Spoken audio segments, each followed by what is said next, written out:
My lower lip is, well, it looks like a big fat worm very often.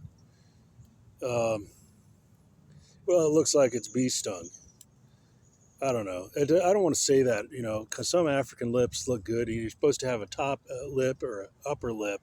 You see, some Africans, well, they have black complexion and their lips are dark. And then some African Americans are mixed and they have red lips on a black complexion. Um, so it depends on how much sun a person has on their face. But I wanted to say something just to uh, to help the Jewish women feel better uh, about what I was mocking one of their brothers, one of their sons. I said his nose was sharp enough to cut paper, like his nose was like a knife. Or someone else, I said his nose reminded me of the blade of a hatchet. Well, that's not very nice, I guess. But you know what? I think it's a sign that they're suffering too much fatigue, because if the cartilage of your nose is too visible from a lot of fatigue, um, there's not uh, any softness under the skin over the cartilage. So if your nose looks too pointy, that's a sign of fatigue. And usually a young person or a person who's not too much under fatigue will not have such a sharp point on their nose.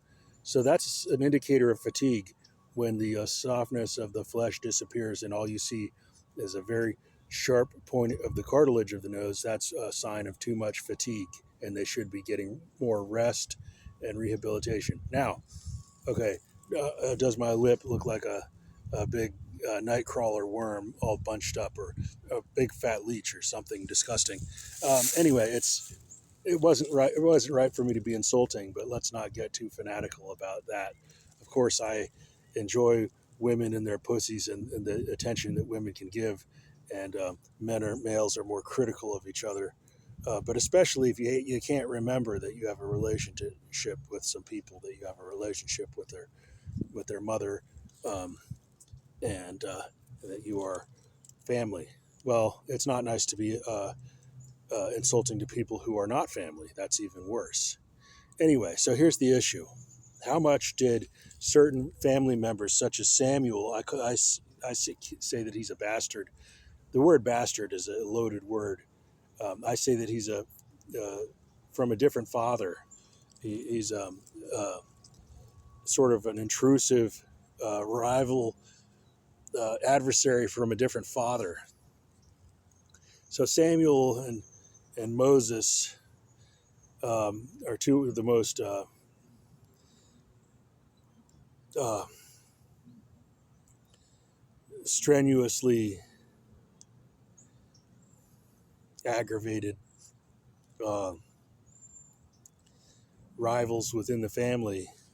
Um, and what should they be feminized? I think so. And one of the ways that people can be feminized is they can have a gay sex partner who's up their butt.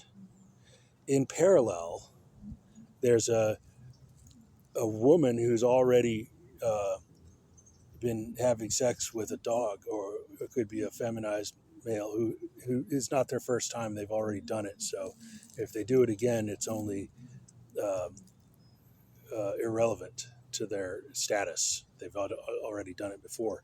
So they do that in parallel, where a man who's being humiliated, he's being faggotized up his butt, and then he's on his knees and he's on his hands and knees, and he's got another man going up his butt, and then in parallel, there's a woman, and then she's or someone who's already corrupted morally, who's not, it's not their first time being gay for a dog, and then a dog having sex with another dog, and all those in parallel, so that the man is on his, who's being humiliated is on his hands and knees in parallel to um, someone who is already corrupted, not their first time, having a dog going up their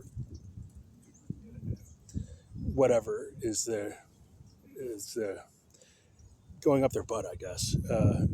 Anyway, or in their pussy, if they're already corrupted, it doesn't make a difference.